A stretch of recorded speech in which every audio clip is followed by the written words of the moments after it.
Em nome do Pai, e do Filho, e do Espírito Santo. Amém. Estamos hoje no vídeo número 11 do nosso curso de pastoral sobre o Pai Nosso, para valorizar bem a nossa vida de oração e nos deixarmos guiar pelo nosso precioso selo pastoral deste ano de 2022, que nos exorta: orai sem cessar.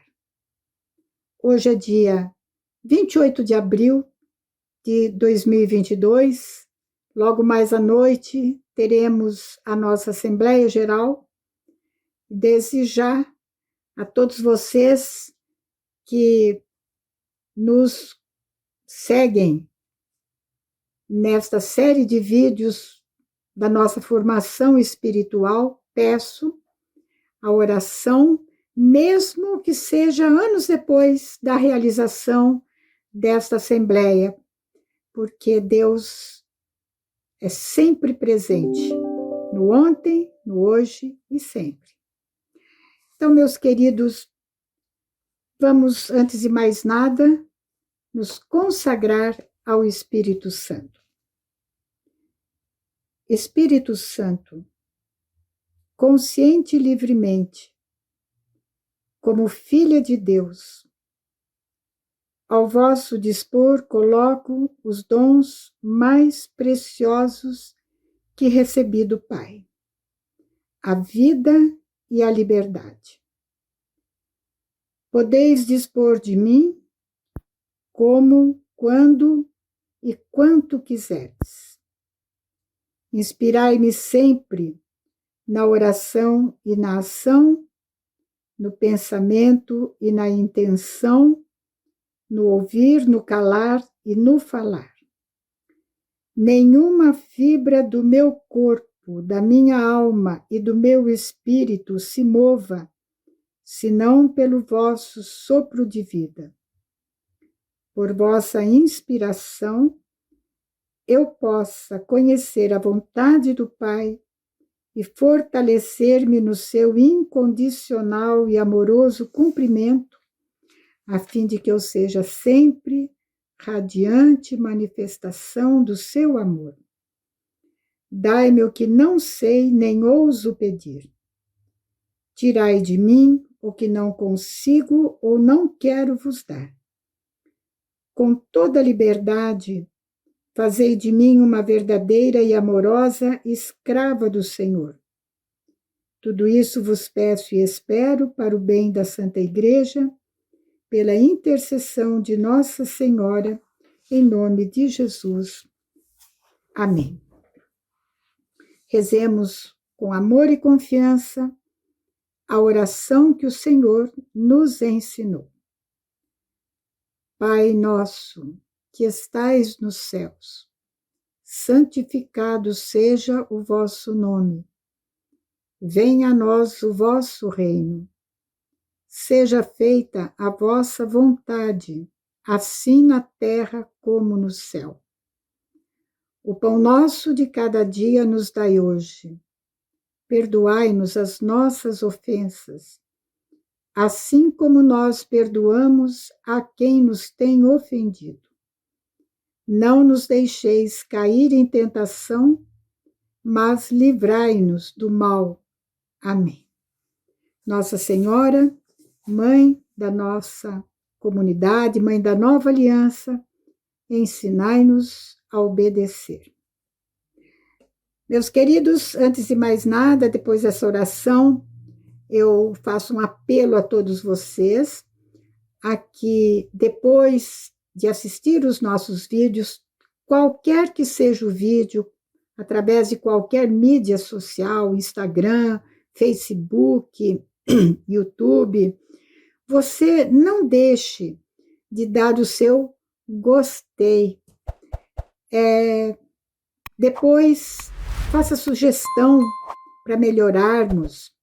Compartilhe os nossos vídeos, né? Manda para os seus grupos de amigos, de parentes, para pessoas que você que vem à sua mente e que alguma palavrinha poderia penetrar o seu coração. E, finalmente, faça seus comentários, ainda que sejam pouquíssimas palavras. Não precisam escrever testamentos, mas poucas palavras. Façam os comentários, porque isso nos ajuda, não é? A entender como é que a graça de Deus está agindo no coração de vocês. É uma forma de você compartilhar conosco a graça de Deus, como eu compartilho as minhas orações, né? As inspirações que Deus me dá. Eu gostaria hoje de iniciar. Hoje nós vamos fazer a segunda parte do Pai Nosso, o sentido deste nosso quando invocamos o Pai, né? Logo os primeiros 2 números parágrafos do Catecismo do Vaticano II, que abre a primeira sessão da 4ª parte do mesmo catecismo sobre a oração, são preciosos e colocam para nós pontos que até já toquei em vídeos passados. O ponto 2588 abre dizendo assim: grande é o mistério da fé. Eu aprendi uma coisa joia, uma coisa que ficou assim com um significado bem grande na minha mente. A palavra mistério da fé, mistério de Deus, mistério do ser humano, os mistérios da natureza. Vamos entender como uma palavra que para nós é mais assimilável. Grande é o segredo da fé. Grandes são os segredos de Deus, que Ele vai cochichando ao nosso ouvido em doses bem homeopáticas, na medida em que nós nos abrimos à graça, ao dom da oração. Então, se grande é o mistério da nossa fé, grande é o segredo da nossa fé, nós podemos dizer que este mistério, este segredo, como diz o catecismo, exige não só que nós creiamos no conteúdo da nossa fé, não só que nós celebremos nos sacramentos os segredos da nossa fé, os mistérios da nossa fé. Não só que nós vivamos de acordo com aquilo que nós professamos e celebramos, mas é preciso que nós nos coloquemos numa relação pessoal com Deus, para que esses mistérios da fé, para que esses segredos de Deus, que exigem de nós uma entrega fervorosa, né, a Ele, ganhe corpo na nossa vida. Reservar um tempo do seu dia, reservar um lugar de encontro com Deus não é pouca coisa. Para muitos, exige um verdadeiro sacrifício de outras coisas. Mas é aquilo, né? Aquele que encontrou um grande tesouro no campo, enquanto estava arando, o que ele fez? Fechou de novo o buraco onde estava enterrado aquele saco de dinheiro, correu lá no cartório, comprou aquele campo, porque ele sabia, né, que ali tinha um tesouro muito maior do que o preço que ele estava pagando pelo terreno. É a pérola preciosa do nosso dia. É o ponto mais alto do nosso dia. É a nossa oração pessoal e a nossa comunhão na carne e no sangue de Jesus, na Eucaristia. O resto vai girar em torno desses dois grandes momentos. O resto vai ser santificado por esses dois grandes momentos. Então, o primeiro ponto trata disso. O mistério, o segredo da nossa fé vai se revelando, vai se transformando numa relação cada vez mais viva e pessoal com Deus vivo e verdadeiro. Então, nesse caso, a oração não é um simples papaguear de oração vocal, que não devia ser papaguear. Há um valor muito grande na oração vocal. Mas eu estou me referindo àquele momento em que você abre o seu coração e Deus tem, e dá liberdade para Deus de ali se revelar para você. O ponto número 2559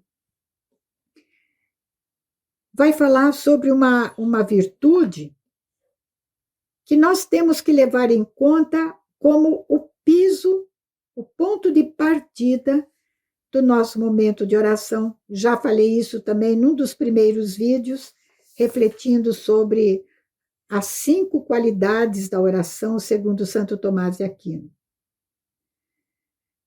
Se trata da humildade. Quem se humilha será exaltado, disse Jesus quando contou a parábola do publicano e do fariseu. O fariseu que se autoexaltava saiu de lá mais carregado de pecado. O publicano que se humilhou diante de Deus, tem piedade de mim, eu sou pecador, eu não sei rezar. Vinde em socorro, Senhor, à minha fraqueza, à minha ignorância.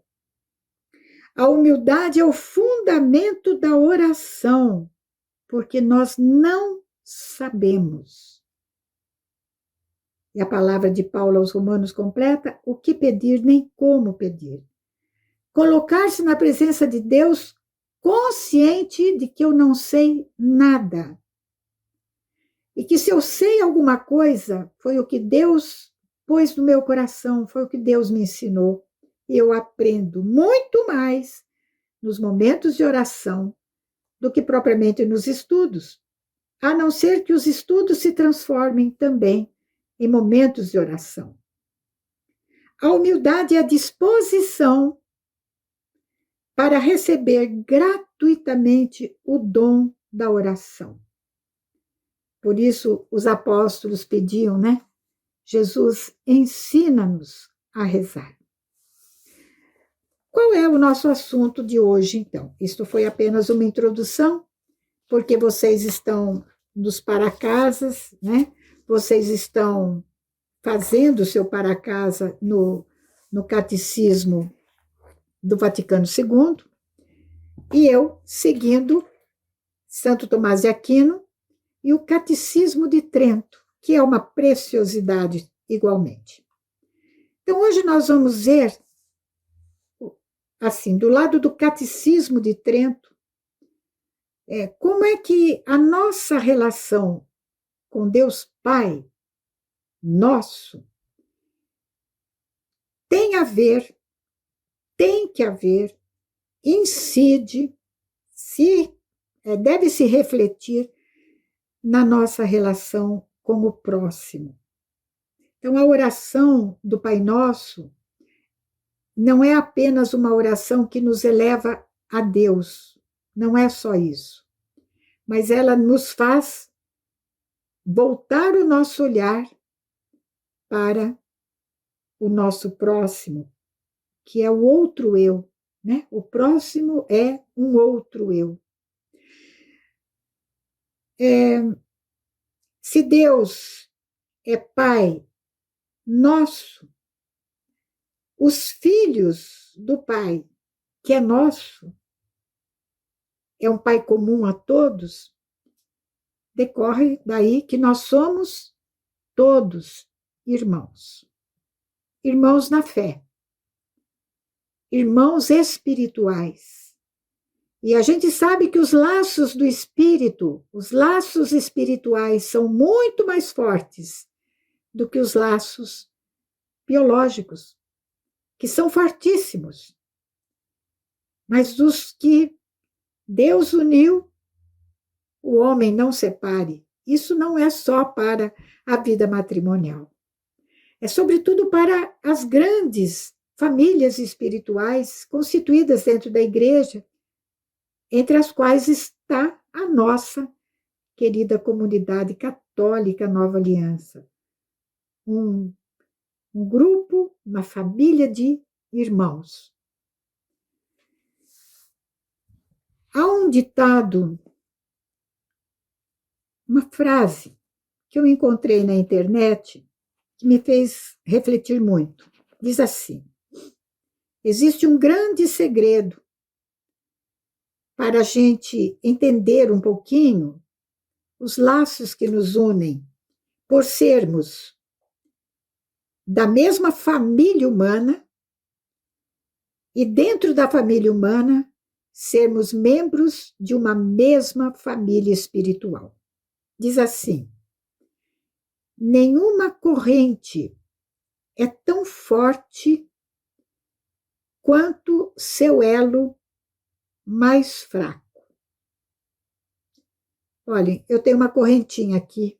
Se você tem uma, pegue aí. Ela é muito forte. Eu não consigo arrancá-la puxando. Mas se um dos elos desta corrente começar a se abrir, a se fragilizar, a corrente não vai resistir. Ela se rompe. Um elo fraco, capenga, um elo que não se esforça, um elo que sempre está empurrando para o amanhã a sua conversão, expõe essa corrente a ser rompida. Por outro lado, como somos elos de uma mesma corrente, para que essa corrente seja cada vez mais forte, além de cada um acolher a graça de Deus, todos os dias renovar esta fé, esse segredo da nossa fé, que tudo é graça, tudo é dom.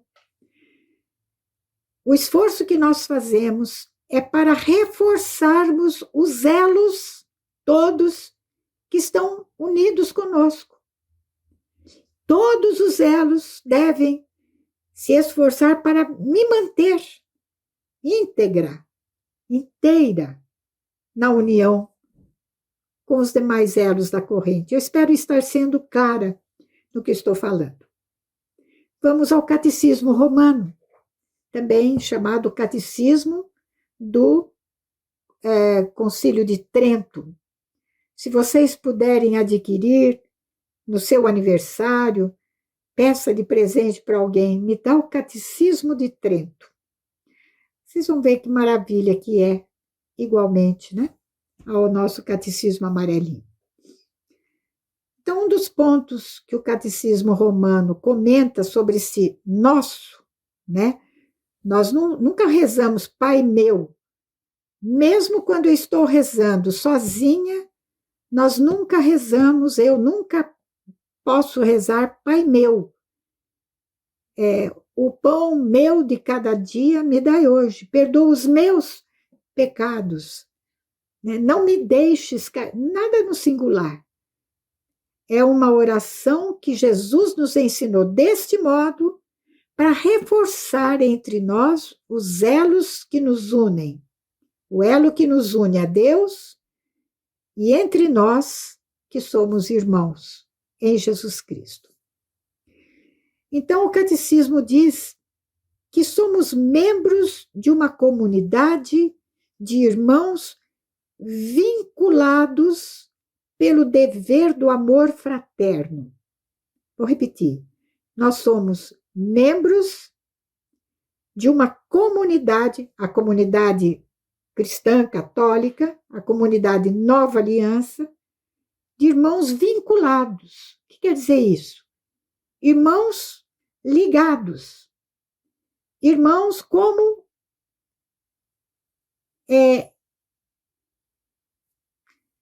engajados numa única corrente, elos de uma mesma corrente. Nós somos irmãos vinculados, unidos, vínculos, né? Presos uns aos outros, por um dever.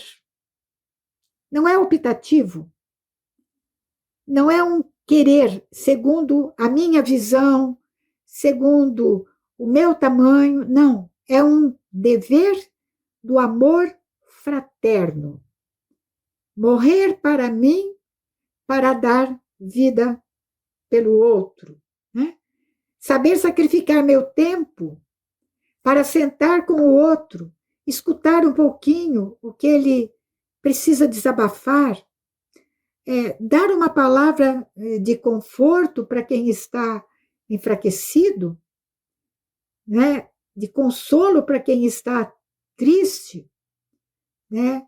De reconciliação para quem está no ódio, de entendimento para quem está na ignorância, que está a grande missão nossa. Esta é a obra de misericórdia mais fundante da nossa comunidade, é ensinar Jesus Cristo, a sua igreja, a dignidade da pessoa humana, as exigências da vida católica, aos que desconhecem essas coisas maravilhosas.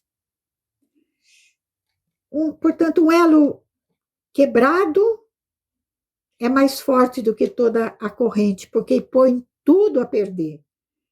Por isso, fortalecendo reciprocamente os elos, nós estaremos fortalecendo toda a corrente, toda a comunidade, e com isso todo o corpo de Cristo, que é a igreja. Qual é o fundamento que o Concílio de Trento usa para nos dar esta informação e este ensinamento? Nós vamos recorrer ao Evangelho de São Mateus, capítulo 23, versículo 8, que Jesus diz assim: quanto a vós, os discípulos estavam lá disputando cargos, né? Quem à direita, quem à esquerda, aquelas coisas todas, e Jesus disse: quanto a vós, né? Vós, elos da minha corrente, quanto a vós, membros do meu corpo, quanto a vós, meus seguidores, meus discípulos, meus apóstolos, quanto a você, quanto eu, não vos façais chamar de Rabi, pois um só é vosso mestre, e aqui, ó, e todos vós sois irmãos. As nossas relações de fraternidade com nossos irmãos podem não ser modelo de amor fraterno. Em quantas famílias os irmãos se odeiam, os irmãos não se falam, os irmãos não se interessam uns pelos outros, os irmãos brigam por dinheiro, brigam pela atenção, pelo afeto do pai, da mãe. Da mesma forma que eu dizia para vocês, né, baseado também nos fundamentos dos catecismos, a figura de pai que nós tivemos, por mais horrorosa que tenha sido o exercício dessa paternidade, não pode ser desculpa para nós não nos relacionarmos com Deus como pai, porque se trata de uma paternidade totalmente em outro nível. Tem uma certa influência? Tem, mas não pode ser determinante, né, de um amor fracassado entre eu e o pai, entre o pai e eu. Não podemos levar para esta relação de filiação e paternidade o que nós vivenciamos muitas vezes, né, algumas vezes pelo menos, numa família em que o pai não foi presente, não foi o provedor, foi motivo de escândalo, de sofrimento para a mãe, para os filhos, etc. A mesma coisa é nas nossas relações fraternas. o que acontece entre nós, irmãos, que pode não dar certo, que pode ser um clima de violência, de competição, né? Eu não posso projetar isso na fraternidade espiritual. Pelo contrário, o que me faltou lá, eu preciso me compensar aqui. Eu tenho irmãos de fé, né? Nós compartilhamos os mesmos segredos de fé. A nossa linguagem é compreensível reciprocamente. Nós nos entendemos no Espírito de Deus. Isso tudo é muito bonito. Jesus mesmo falou: todos vós sois irmãos. Então, nós não somos apenas irmãos entre nós, mas existe um irmão maior, um irmão que foi à nossa frente, um irmão que abriu o caminho para nós. Diz o catecismo: não somos somente irmãos entre nós, mas a consequência mais admirável da nossa adoção filial, o fato de sermos filhos de Deus, a consequência mais admirável disso é a nossa fraternidade com Jesus. Como ele mesmo se expressou quando apareceu para as mulheres, no capítulo 28 de São Mateus, versículos 9 e 10, Jesus mesmo veio ao encontro delas, anunciando: alegrai-vos, né? Sou eu, alegrai-vos. Né? Para com esse negócio aí que vocês estão pensando, com essa angústia. Elas se aproximaram, abraçaram seus pés em adoração, e aí vem o que Jesus disse para elas: não tenhais medo. Ide anunciar a meus irmãos que vão para a Galileia, lá me verão. Essa expressão, vão lá procurar os meus irmãos, não é de pouca coisa, não. Não é de, assim, é uma coisa acidental. Não. Jesus ressuscitado, o mesmo que morreu na cruz, o mesmo que disse: Pai, perdoai-lhes, eles não sabem o que estão fazendo. Nesse grande perdão, nesse eles não sabem o que fazem. A gente pensa só naqueles soldados que o crucificaram, naquela cambada de sacerdotes, sinédrio e doutores da lei que o condenaram, que entregaram a Pilatos. Ele estava pensando nesse eles não sabem o que fazem, naqueles que fugiram, naqueles dois que foram traíras, que traíram Jesus. Agora ele diz, um já tinha ido para o Beleléu, né? Judas. Mas o Pedro ainda estava meio fugido. E Jesus diz: vão lá dizer aos meus irmãos. Tudo o que eles fizeram de covardia, de negação, morreu naquela frase de Jesus na cruz. Eles não sabem o que fazem. E agora ressuscitado, está tudo no passado, é coisa velha, passou. Morreu no corpo de Cristo, pregado na cruz.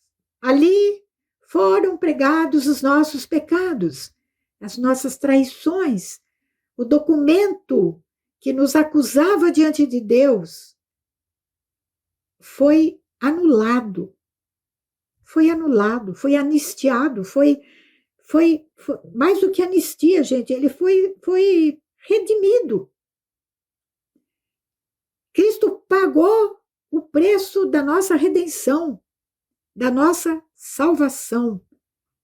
Então, agora não são meus discípulos, não são meus apóstolos, são meus irmãos. Meus irmãos. O trato entre nós, de senhor, de senhora, que infelizmente caiu de moda, mas ainda há um restinho, né? da antiga educação, que tratava com muito mais respeito. Pai, mãe, avós, né? O senhor, a senhora. É isso. Então Jesus fala, meus irmãos, todos somos irmãos. E por falar em Galileia, né? Digam para os meus irmãos que voltem para a Galileia, onde tudo começou.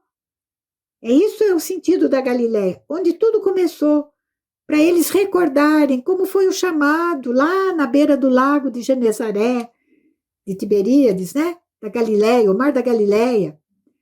Onde eu passava, eles estavam lá remendando rede, eu falei, vem, segue-me, eu farei de vocês pescadores, para eles irem recapitulando a sua história. Puxa, nossa história começa muito lá para trás. E é lá que eles verão a Jesus. Então, estou anunciando já falei aqui na sede, que terminando o Pai Nosso, esse curso de pastoral em 2022, nós voltaremos à Galileia da nossa vida. Toda a comunidade vai voltar ao itinerário querigmático. Agora estamos com uma vida que já passou alguns anos, depois do nosso primeiro, segundo, terceiro, quarto querigma, está na hora de voltarmos para a nossa Galileia. Então, da nossa fraternidade com Jesus e entre nós, deriva uma coisa muito grave. Quando, no Evangelho de São Mateus, capítulo 25, versículo 46, Jesus diz, em verdade vos digo, todas as vezes que não fizestes isso, dar de comer, dar de beber, dar seu ombro, dar seu ouvido, dar sua palavra, etc., etc., foi a mim que vocês deixaram de fazer. Não fizestes isso a um desses mínimos, o elo mais fraco. É reforçado quando nós imaginamos, pensamos e temos a plena confiança e certeza que ali, naquele elo fraco, está Jesus, né? O Catecismo ainda cita o Salmo 22, 21. Profeticamente, Jesus está rezando, né? Está profetizando uma oração que Jesus faria, né? Esse versículo, esses 2 versículos, retratam o espírito com que Jesus sofredor teria, como isso se aplica a Jesus sofredor e à igreja sofredora.